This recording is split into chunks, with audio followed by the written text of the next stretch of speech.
Bonjour et bienvenue sur les Vitamines du Royaume pour cette 5e vidéo sur qui est l'épouse de Christ.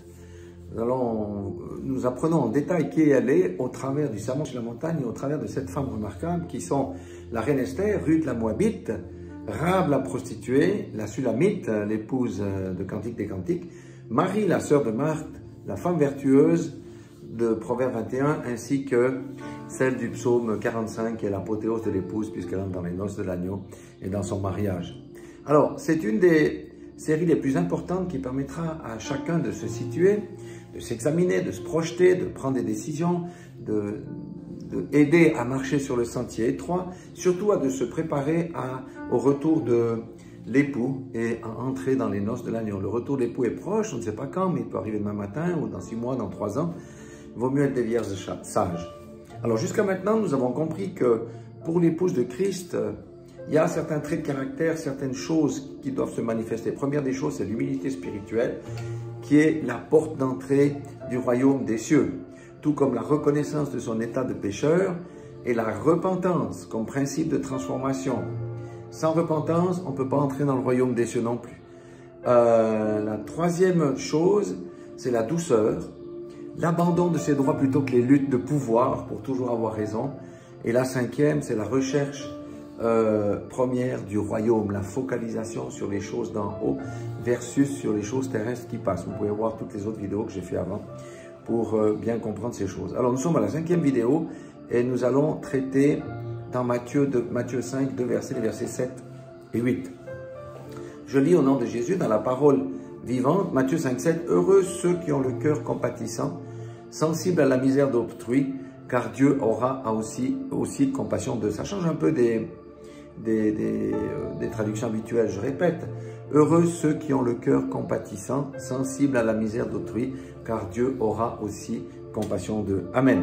Voilà une très bonne définition de celui qui sait être miséricordieux. Et la miséricorde, eh bien, c'est une des requêtes que l'épouse doit appliquer au plan concret. Alors, comme d'habitude, ma définition à moi, j'ai l'habitude de dire que miséricorde veut dire que Dieu envoie une corde à quelqu'un pour le sortir de la misère.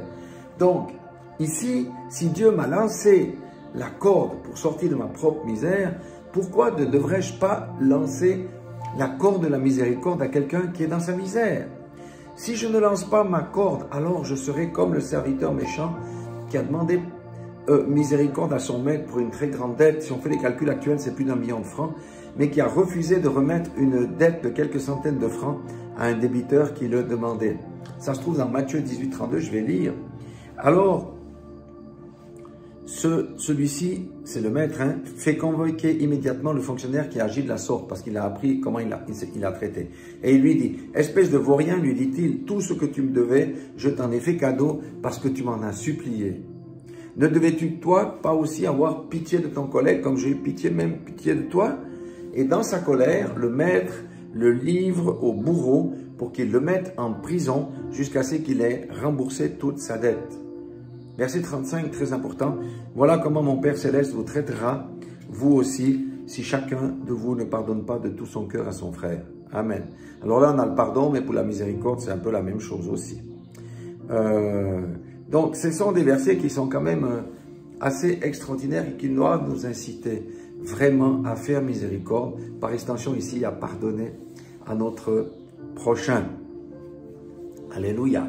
Verset 5-8. Heureux ceux qui sont sincères et droits car ils verront Dieu.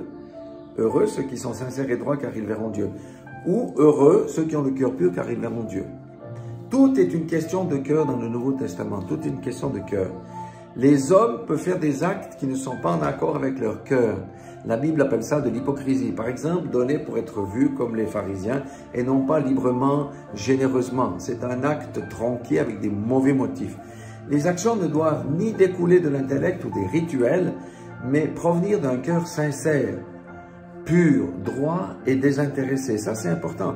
Il faut savoir qu'un cœur pur ouvre les yeux spirituels. Alléluia. Parce qu'il n'y a pas de fraude, il n'y a pas de duplicité à l'intérieur et les yeux spirituels s'ouvrent. Alléluia.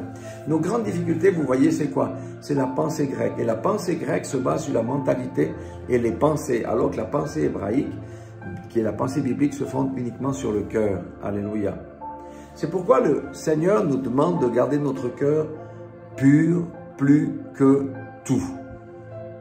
Proverbe 4, 23 dit ceci, « Par-dessus tout, veille soigneusement à ton cœur, car il est la source de tout ce qui fait ta vie. » Amen. Un mauvais cœur va amener des mauvaises choses dans la vie de quelqu'un. Un cœur pur, un cœur sincère, un cœur droit va amener des bonnes choses dans la vie de celui qui possède ce cœur-là. Donc c'est toute une exhortation et c'est vraiment fabuleux. Et en résumé, ici, l'épouse de Christ, c'est celle qui sait appliquer la miséricorde parce qu'elle se rappelle que Dieu lui a fait premièrement miséricorde.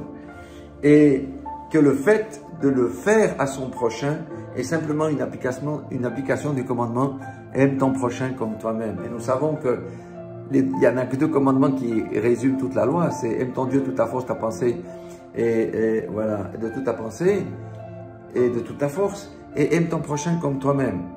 Alléluia. L'épouse de Christ est aussi celle qui veille sur son cœur et qui filtre ce que ses yeux voient et qui filtre ce que ses oreilles entendent.